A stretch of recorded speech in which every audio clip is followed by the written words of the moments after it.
Welcome to the Inconvenient Minority Podcast. I'm your host, Kenny Shu. Joining me today is a special guest, Dr. Rima Azar.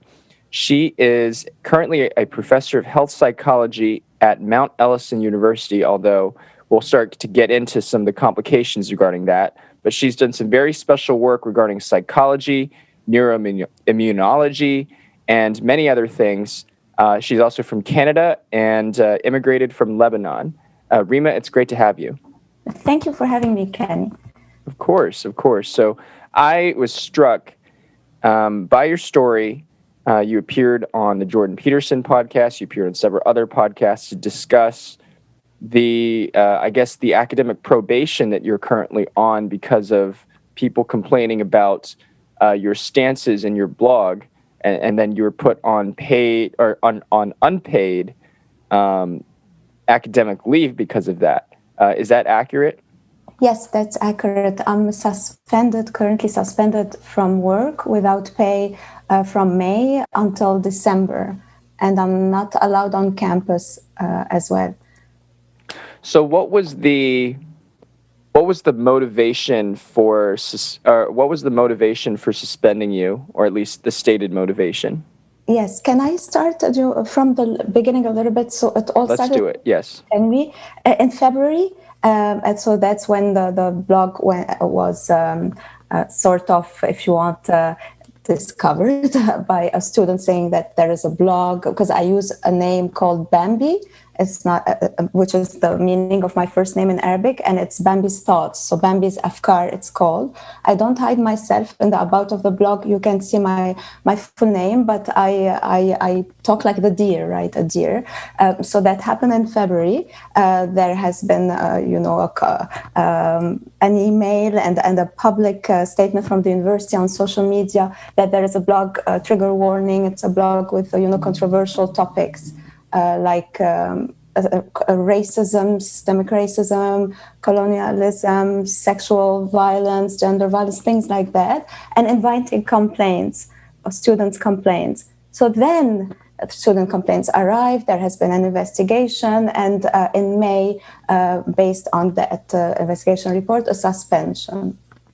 And what was the subjects that you were talking about in your blog? That's a very good question. It goes all over the place because it's like, if you want, an online diary type of thing. So a friend of mine called it online social diary. So every day there is a topic, maybe it's a media article that has attracted my attention. And without ever pretending to hold a monopoly on truth, no one does, right, in life. So I would comment on the article. Sometimes it's personal, right? So personal blog would be the birthday of someone I love. Sometimes many of my posts are about Lebanon, actually not only Canada. Sometimes the States, sometimes local or international. So I cannot really say what precisely. However, an interesting observation, all this happened in February, and it was the Black History Month. It felt, I don't know how can I say it, but for me, it felt like I have been the human sacrifice of the month type of thing, like a scapegoat. Because the story went in the media all over in New Brunswick, our province, and the nearby province of Nova Scotia, on the radio, everywhere, and then eventually across the country. But that's so. I did criticize BLM in some posts. I did talk about systemic racism. Yes, I did talk about things like. I don't know from where they got to gender violence or that, but I did talk about how we call it honor killing in the Middle East. And I may have said, where are our feminists here to talk about that there? Bringing perspective, comparing Lebanon to Canada, things like that. So you criticize Black Lives Matter. What did you specifically say about Black Lives Matter? Okay, it was an article that was a former student or graduate student of another university, it says in the media, was saying that we are very racist, New Brunswick, and that language that we were not used to at the beginning, talking black New Brunswickers, white Blue-tonguers, and things like that. So that student got an award from the university. I may have said if that New Brunswick is that racist, like I said, I congratulated him for that award, but I said, how come like it reward excellence and things like that. And I said that I would like to say it, if you allow me, that I said our province has 750,000 people. It is normal to have some racists, right? Here and there, true racists, but does it make it a racist province? So I wrote, New Brunswick is not racist, Canada is not racist, and that didn't fly, I think. Yeah, that did not fly. So that got the attention of the student activists, which got the attention of the university. Exactly. Yeah. Well, this is interesting because, so first of all, in the United States, and I'm from the United States, you can use your affiliation with Black Lives Matter or with the so-called woke narrative.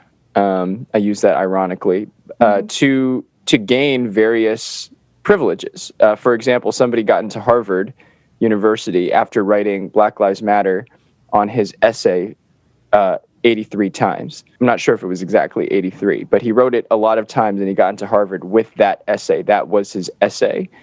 And you can win awards pining about this systemic racism narrative. And that always troubled me because for me, it made me feel like my merit wasn't the primary thing that was at stake or being rewarded, but it was my association or affiliation with a victim group. And I don't know about your studies and what your studies and your travails with regards to health psychology suggest, but I see in my generation, and I'm part of the sort of, I'm part of the turn between the millennial and the Gen Z generation. But in my generation, I see this great focus on mental health.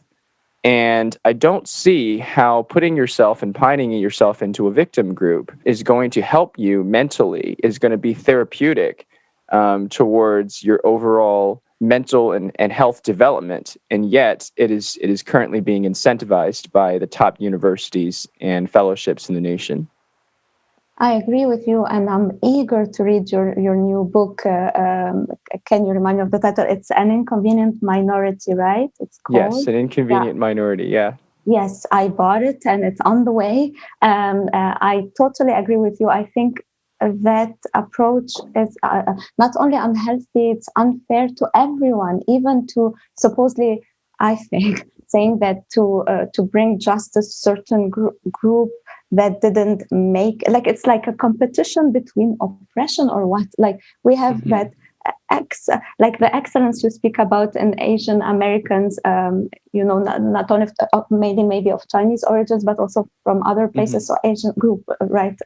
And that's admirable. I've also seen it in my own students. It's excellence beyond the average, and so it's unfair to bring that group down, if I may say that, for lack of better terms, in order to bring other groups up. It's also giving a message to other groups that you can't compete. So this is why we're gonna help you with these whatever methods, quotas, things like that. Now, is there any work that you do specifically on the developmental psychology front that could add some kind of evidentiary weight towards, either towards or against this idea that fixating on one's racial victimhood can lead to, a variety of negative outcomes in life, including your self-confidence and belief in individualism and progression through society? Not directly, but I'm interested in stress coping, resilience from a developmental perspective and in early life. So cortisol reactivity of infants or families coping with adversity in the context of complex health conditions. So I did not study that myself. But from my second life in Lebanon, from my observations, from like I don't think it's actually against what building, helping young people build their self-esteem in a healthy way, or finding creative solutions, believing in themselves, working hard, all these values, the American dream. You are yourself a beautiful example of that. Like I read how your parents came as immigrants, and you explained that in one generation, like people improve themselves, so do better if we compare them to themselves, and an adjustment to the new society and going to colleges and universities, etc. Well, wow. Well, that means a lot to me, that you thought of me and my parents' story in that way, because, for me, so I remember when I was in high school and I went to you would call it left of center or left high school in Princeton, New Jersey. I'm sure you're familiar with Princeton University. And I went to the corresponding high school. It was a public high school in Princeton. My parents were not affiliated with Princeton or anything like that, but they were definitely influenced by Princeton's culture. And I got a sense of what the kids of Princeton professors and administrators believed about the world, because I interacted with them daily, because their parents were Princeton professors. And some of these kids that I interacted with, I remember in high school, there was this push, I remember, to, well, at the time, it was the LGBTQ sort of advocacy. And it was funny because it wasn't really even about gay marriage specifically. It was the advocacy that I saw in my school for the LGBTQ advocates was specifically about getting sympathy for the fact that somebody was gay or was lesbian, in a way that positioned them as kind of a victim group. And that always kind of that struck me, because it made me, I remember that sort of advocacy made me a lot more cynical about the way that advocacy movements work. Because I remember I went to this club, you would call it the Gay Straight Alliance, at the time, though it's not called that now. And we were having a discussion about gender, and I just wanted to ask them some questions about, whether they thought that gender or sex was biological, that kind of thing, like questions that anybody should be prepared to answer if they want to defend a position that, gender is fluid and everything like that. And I remember the next day, and this is sort of similar to your case, Rima, but I remember the next day I was in high school. I was called to the principal's office, and the principal told me that I've been reported to harassment, intimidation, and bullying.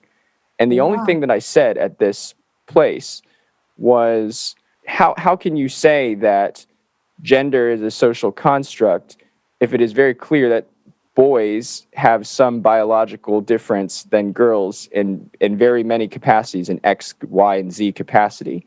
And because of that, they reported me. And, eventually I was able to get away because I told them, look, my intention was to debate. Eventually they said, okay, fine, but never go and interact with those people again. That's what they told me. And I don't know if your experience kind of translates well to my experience there, but it did make me a lot more cynical about all of these activist groups.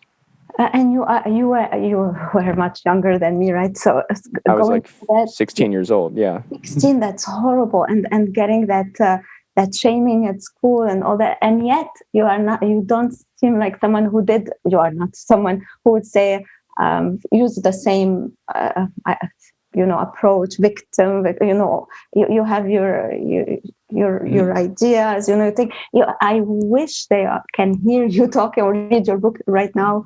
Those friends from the past. I want to say two things. The first, you ask a very good question, because it's what is sex, what is gender? Now they can read, sex is biological, gender or what is sociocultural. It's a great question, and debate is healthy, and schools are meant for exchange of ideas. So that's really shocking. Number two, safe. Is it related to safe spaces? Like they didn't feel safe? Yeah, they didn't feel safe around me. Yeah. Okay, so see, that idea of safe space, maybe it comes from a good place to begin with. Maybe the administrators of the school thought, maybe let's have this group feel safe here, safe there. But it's, where do we draw the line between overprotection and simple, finding a place of comfort, and then reaching out to everyone or welcoming people to, like, we became like rigid little cells where people don't talk to each other. It's too much. It's beyond too much. It's actually it's scary what we are observing, I find, in our colleges and universities and schools, maybe.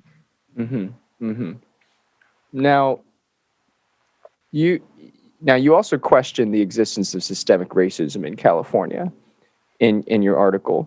And I've been doing a little research on California's African population, or African origin population. So please correct me if I'm wrong. But Canada did not necessarily have the same history of slavery and oppression that the U.S. did with the Black Canadians. Is that true?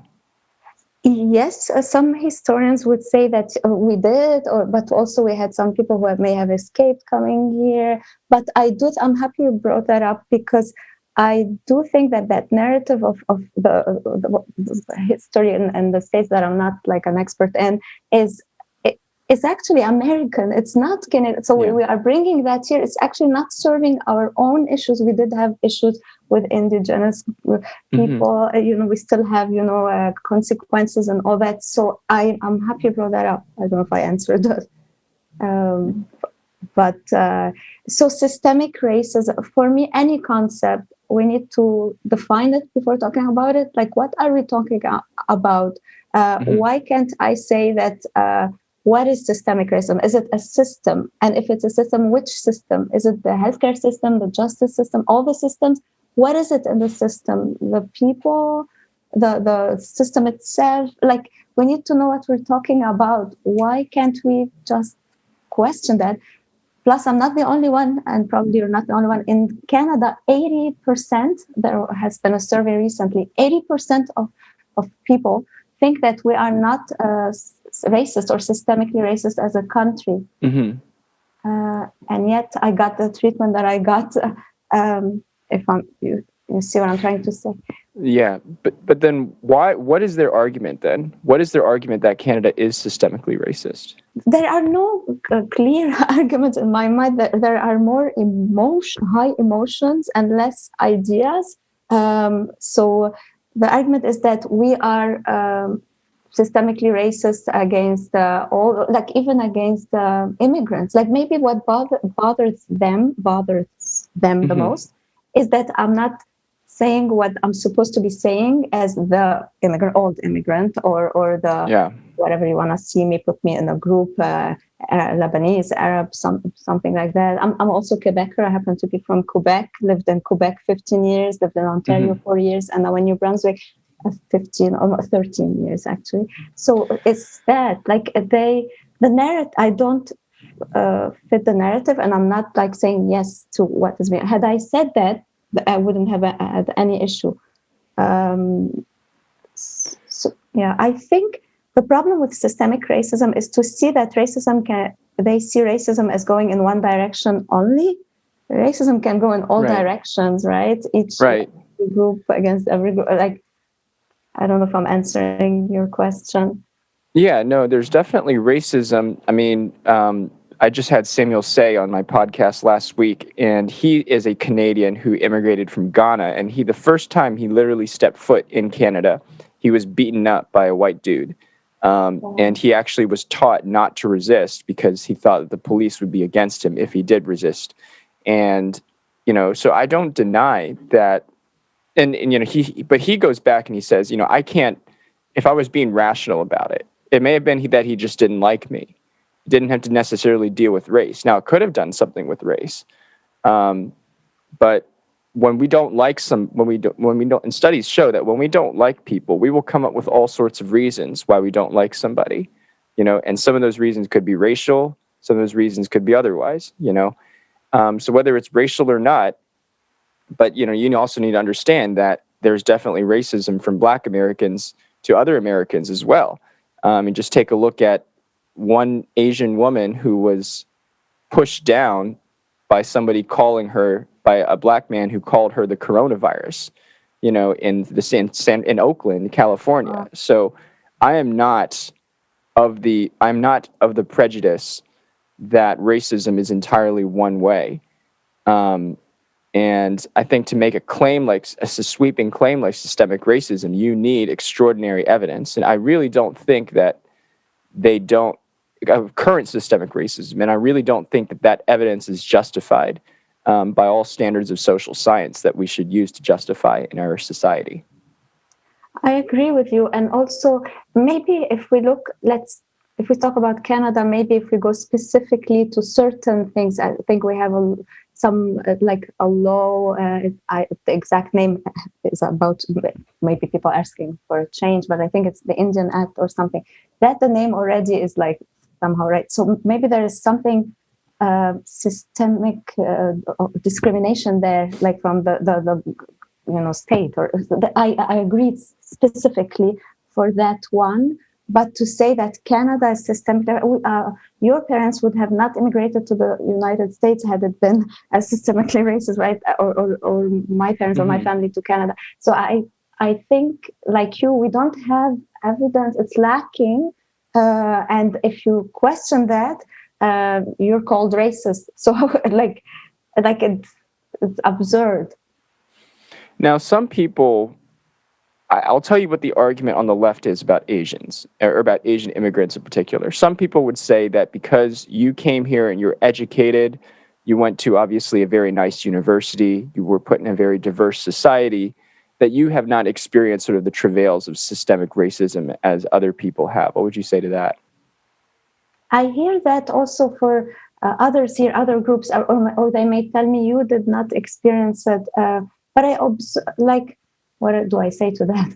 I say, you're a smart man looking for evidence. So you're not just talking about your own experience. So you're looking, you're searching, and you're not finding. And for the people who came to work hard to be integrated, so it tells you something about why they came here. They thought that there is something that they wanted that is different from maybe where the countries they left. Like I talk about Lebanon, for example. Usually people immigrate to the Western world, but not only everywhere. But I mean, the United States a lot, Canada.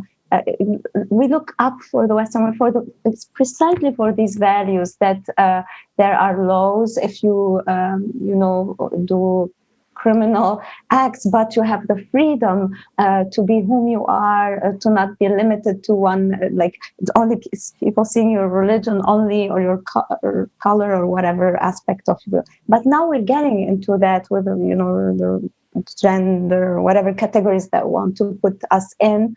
And when I say they, I don't know whom I'm talking about, but I feel that it's meant to divide us, and we are falling in that trap. And that's why I like your organization. It's called Color Us Blind, right? Color Us United, yes. Color Us United. Color Us United. But right now, if you say you're colorblind, they tell you you're racist. You need to see and only see the whatever aspect in other people or yourself, and be limited to it, prisoner of that. What I like about your approach is actually, I think we need it in Canada right now. Is it's bringing us together, bringing us together, being united. And for me, respect, I say it and I repeat it, is the best antidote to racism, to discrimination. Respecting everyone. But now, no, they want us to treat people differently. Yeah. It's I yeah. Yeah, no, it's true.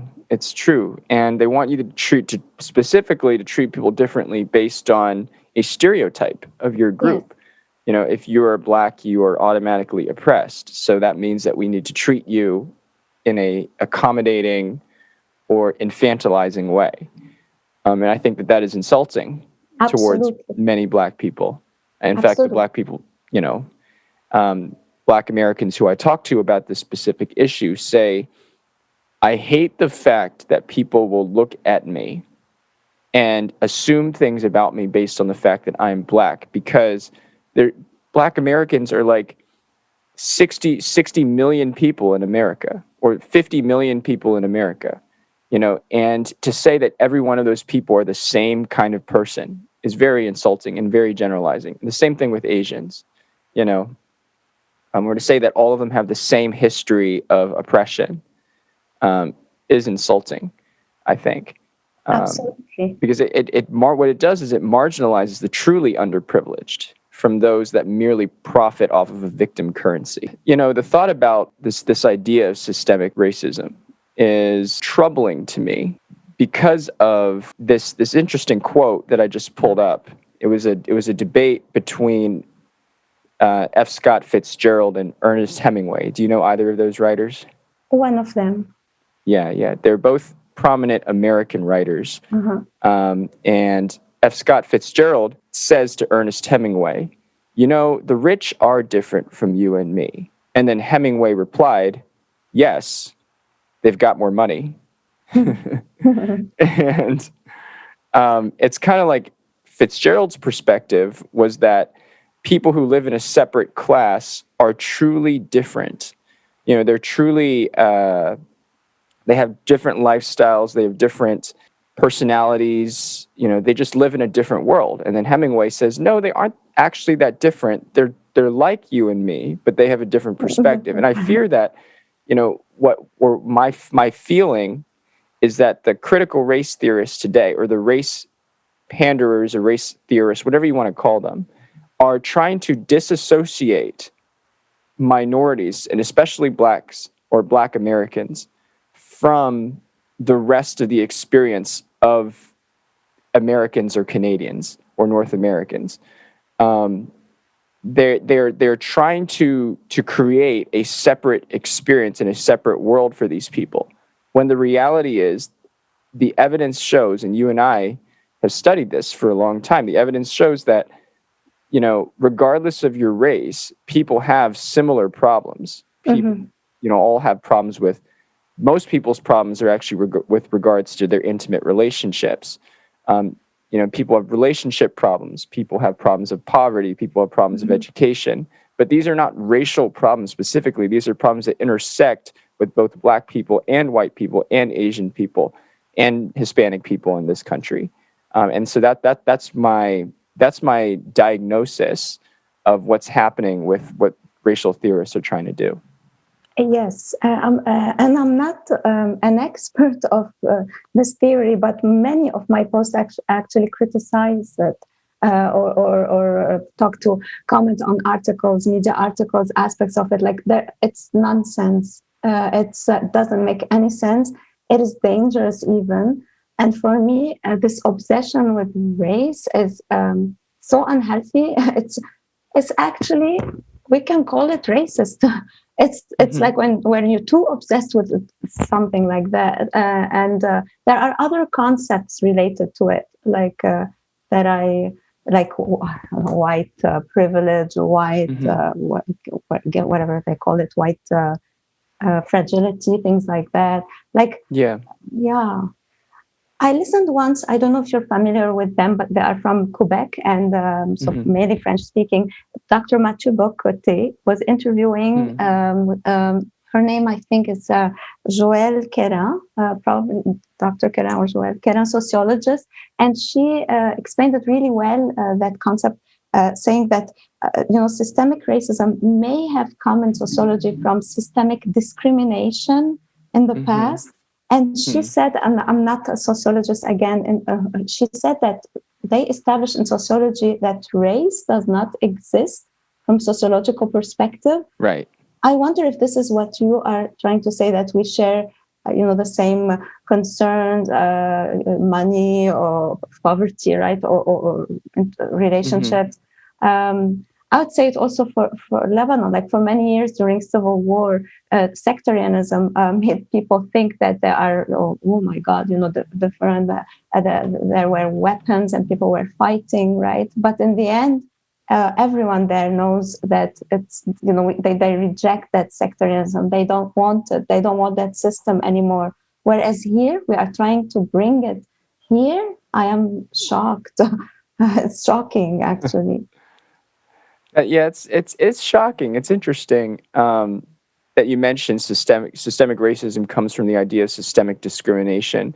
We always, with these theorists, because they're slimy, because they always move the ball.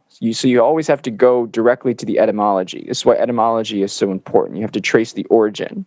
Where do you get the idea of systemic racism? I think it's true. You get it from the idea of systemic discrimination, which is the idea that people are discriminated against, or that an entire system, whether it's intentional or conscious or not, sort of underprivileges certain populations. First of all, you need to acknowledge some truth in that. You need to acknowledge that we live in a hierarchy, and that hierarchies do privilege certain people. The question is not whether hierarchies privilege certain people, and then people who are not privileged in that hierarchy could consider themselves marginalized. The problem is not that hierarchy exists and that it privileges certain people and therefore marginalizes other people, but whether that hierarchy is just. Mm-hmm. And for me, a hierarchy is just when it is meritocratic, right, Rima? Yes. A hierarchy is just when it rewards intelligence, hard work, ambition, drive, the things that society, character, the things that society deems as value adding to society, and therefore people should be rewarded who are able to display these things. And then the inverse of that, people should be marginalized who are unable to display these things. If people are lazy, they should be marginalized appropriately. And I don't know what you think about the hierarchy of meritocracy in that sense, but do you think that is sort of a just, way to frame something like this? Yeah, I think competition is healthy in that sense. That merit. Our societies are have been built on that idea of merit and hard work and rewarding that. And if you said, like, I remember, I don't know if you said it right now or I heard you saying it, like not rewarding laziness. There's something true in it, like in the sense that it's not. When I was young, there was on TV, French TV, a show for children called L'École des Fans, and they come and they sing and they put grades to other kids. And they always used to put 0, 2, and then like the TV showman would say, come on, guys. So they would put 10 in the end, 10 to everyone. And when it ends, everyone won. It always ends with tout le monde a gagné. Like not everyone can win in life. It's not that. This is why we have running competitions or the Olympics or things. So do we want our children and our youth to be equipped to be creative, to find solutions to problems, to excel in society, whatever how we want to define excellence? Maybe someone is happy with little something. Someone wants to have more ambition than other person. That's why we have individual differences. That's fine. But why are we doing it in that way? It doesn't make any sense. I agree with you, and it's actually discriminating. You're right, toward Asian Americans in that example of Harvard right now. Definitely. Yeah. No, it definitely is, and it's very sad that Harvard does this because, it erodes creativity, it erodes the pursuit of what is truly valuable, and it creates an incentive culture where you're incentivized to pursue a victim status. But you mentioned something about your own personal story I wanted to touch on. You immigrated from Lebanon to Canada. First of all, how did you get interested and then eventually become competent at your current field, which is health psychology? Because I'm always interested in how people are able to achieve their success stories, because I think it's a testament to all of these values that we're discussing here. Thank you for calling it a success story. I think I've enjoyed it a lot thus far, until what's happening right now. But I would say, stress is. I love stress, but it's just that I love to study stress because, civil war, growing up in it, as you can guess, is extremely stressful. Perhaps mainly for parents, I would say, than maybe their children, because we grew up with it, and we, like all children, we wanted to live as normally as possible. And I consider I had a happy childhood despite war and losses of loved ones. Aunt, friends, neighbors, many people. So again, I don't like that victim approach to life personally. I'm fascinated by coping, by resilience. How do people do, in stressful encounters? So maybe this is what has influenced my choice. And my lab is called the Psychobiology of Stress and Health Lab for a reason. Yeah. And maybe that's also the link to my blog, where I talk about these things, like whether it's, let's say, in Beirut, the Beirut explosion. I interviewed friends about that. I want to understand, or about what we're seeing here in North America and in Canada. I worry about freedom a lot, freedom of expression, and check what happened to me again. But I've talked about that earlier. Whenever I see stories like that, I point to them, and like all the censorship, our universities in general, where are we going, etc. Yeah, because universities are kind of a bellwether for what's going to happen in our elite culture in the future. So, because that's where our educated people go and get educated. Your field, health psychology, Do you see a rampant political correctness that's infecting your discipline, or do you think it's still largely based in these values of objectivity? I thought at first still, I've seen what you're describing more in social sciences, humanities, fields like sociology, things like that, or less so psychology. At my university, we are in the Faculty of Science. I see my colleagues, really excellent colleagues, were objective evidence, all that, what you're saying. But now I'm not too sure. I've seen it going, like when we say that math is racist, or when we're saying music is racist, like, things that, okay, like what, like, it's for me, it doesn't make sense. Yeah. Have you seen that? Have you seen people say math is racist?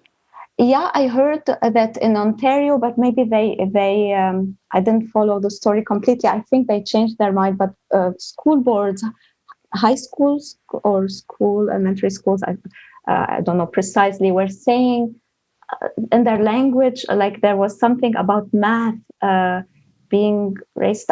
I read it somewhere, but I think they came to their senses in the end. Yeah, I've seen that for sure. So it doesn't, it's, what are we saying? Are we saying that because some people may have issues with math, some people have issues with languages, right? Some people have not, we all have our strengths and our weaknesses. We work to improve what we need to work on. And, it's unhealthy to society, what that approach we're taking. Yeah, it's crazy. I mean, it's crazy because Asian immigrants have some of the biggest challenges regarding language of them all. Not only do they not, many of them don't even know English, but they don't even have the romance background. Romance language is what I mean. The romance background to sort of help them to learn English. So they're just totally lost when they come in the U.S. And yet, so many of them are not only able to learn English, but their kids can become highly proficient at it. And so to me, that shows me that you definitely can overcome disadvantage with hard work. There's no doubt in my mind. And to make excuses for yourself based on whatever victimhood mentality that you want to draw is not going to help you to succeed in society. It's just going to hurt you. And that's what makes this issue. This is why I'm so deeply passionate about Color Us United, colorblindness, and everything like that. Yes, it's again, it's an amazing idea that the mission of that organization. So no to divisiveness, right, and the race, the color, all that. And also, when I say something, when we are immigrants, I think we come because we want to integrate, to adjust. We have sometimes, maybe your parents went through that, or myself or my parents. We change some things. We take good things. We keep some habits, or what I'm saying, celebrations or whatever we want to keep from a culture. But we don't change the country to fit us. We want to fit in it. We chose to come here. It's our. So there's that. And number two, there is also being grateful to what our host country or adoptive country, our country, has offered us. Exactly. And I am grateful, and I know you're grateful for your home, for your new home, Canada, as well. Big time. And mine, America. We're not a perfect country. We've definitely had our share of history that we should not be proud of. But there's still no country in the world in which the ideals of colorblind equality are within grasp, or as within grasp as America.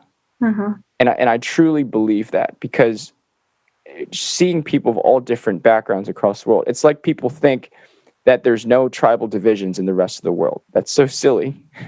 Yes. In Lebanon right now, I mean, there are fights between Muslims and Christians.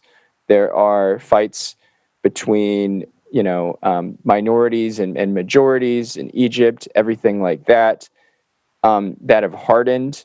But America has been able to integrate such a vast span of diverse cultures by focusing not on their background, but on what they can contribute to this country. This is American meritocracy. This is the American dream. Yes. And if America cannot achieve the ideals of colorblind equality, then no country in the world can. I truly believe that this is it. Go ahead. I see what you mean. I totally see what you mean. So I don't buy into that language, that I find that racial justice is as a regression. It's moving backwards. It's not a step forward. It's actually shocking to think that we are getting into that again now. Why? Yeah. And I think if the United States fall into that trap, or which I don't think so, because there are people working hard like you in order to say, no, or fight back to it. But I think we also, Canada and the Western world would lose also, not only the United States, I think. Yeah.